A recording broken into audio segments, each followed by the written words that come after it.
Este é o nosso terceiro bate-papo sobre o diabetes. Nesta série intitulada Sou Diabético, e aí? O que vai acontecer comigo?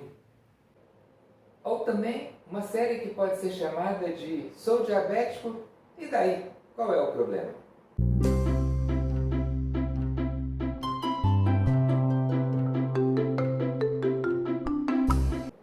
Neste terceiro episódio, nós vamos focar como que essa condição é diagnosticada.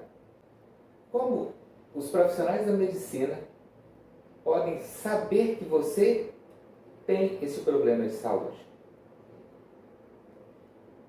É muito comum no meio médico nós dizermos que o quadro clínico é mais importante do que os resultados dos exames. Contudo, isso em relação ao diabetes, ao diagnóstico do diabetes, não é bem assim. O diagnóstico do diabetes, principalmente do diabetes tipo 2, e a diferença entre diabetes tipo 2 e diabetes tipo 1 foi objeto do nosso vídeo anterior, principalmente em relação ao diabetes tipo 2, é muito comum pessoas serem diabéticas e não saberem exatamente por não terem sintomas. Algumas estatísticas colocam que para cada 2 pessoas diabéticas tipo 2, uma não sabe. E não é incomum que essa pessoa que não sabe tenha tido um diagnóstico de diabetes deixado passar. Era possível ter sido feito, mas não foi. As alterações da dosagem de glicose são para serem levadas a sério. E os critérios mais firmes para o diagnóstico de diabetes se baseiam na dosagem da glicose em jejum. Não a glicose em qualquer momento, que também pode ser usada. Mas observe, em jejum, ou seja, após 8 horas, sem a pessoa ter feito uso de nenhum alimento, água não é nenhum problema, ninguém deve ter uma glicemia superior a 126, superior ou igual a 126. Se essa glicemia acontece superior ou igual a 126, em 2 momentos diferentes da vida daquela pessoa, nós temos o diagnóstico de diabetes.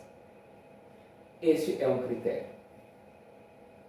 O segundo critério: se nós pensarmos em glicemias feitas em qualquer momento do dia, este valor sobe para 200.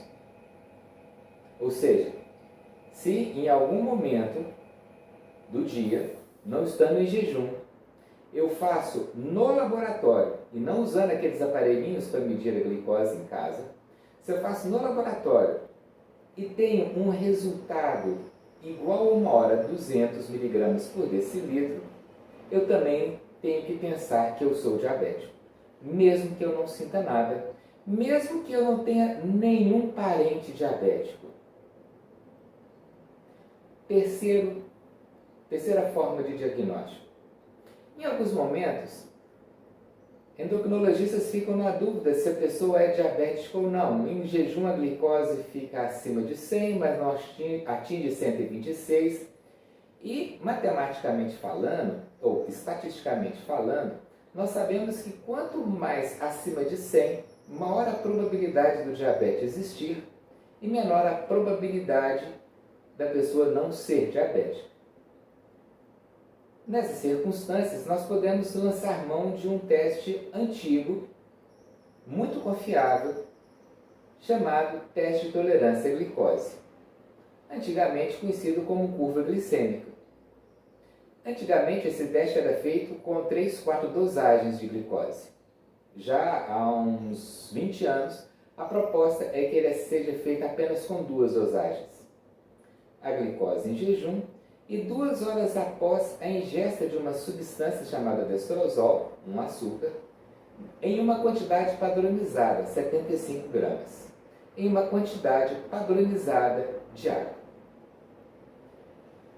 é um bom copo de um suco bem doce.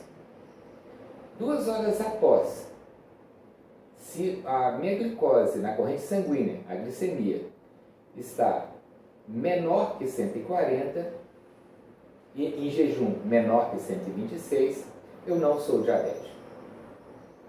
Se está entre 141 e 199, eu tenho uma condição que a endocrinologia chama de intolerância a carboidratos, que é um nome muito complicado para ser entendido pelas pessoas leigas e por algumas pessoas da medicina também, e que popularmente, por analogia, a gente pode usar o termo pré-diabetes. E se após aquele xarope, 2 horas após, a minha glicemia estiver assim, igual ou maior que 200, eu sou uma pessoa diabética. São as 3 formas clássicas de se fazer diagnóstico de diabetes. Existe uma quarta, mais recente, através das dosagens de uma substância chamada hemoglobina glicada. Mas essa substância vai ser objeto de um vídeo à parte no futuro. E eu quero fazer uma observação. Não é incomum nós, endocrinologistas, ouvirmos a seguinte história. Procurei uma avaliação médica, a minha glicose em jejum estava de 130, recebi a orientação de fazer uma dieta e repetir o exame alguns dias depois. E veio uma glicose de 90. Então me foi dito que estava tudo ok, que eu não precisava me preocupar.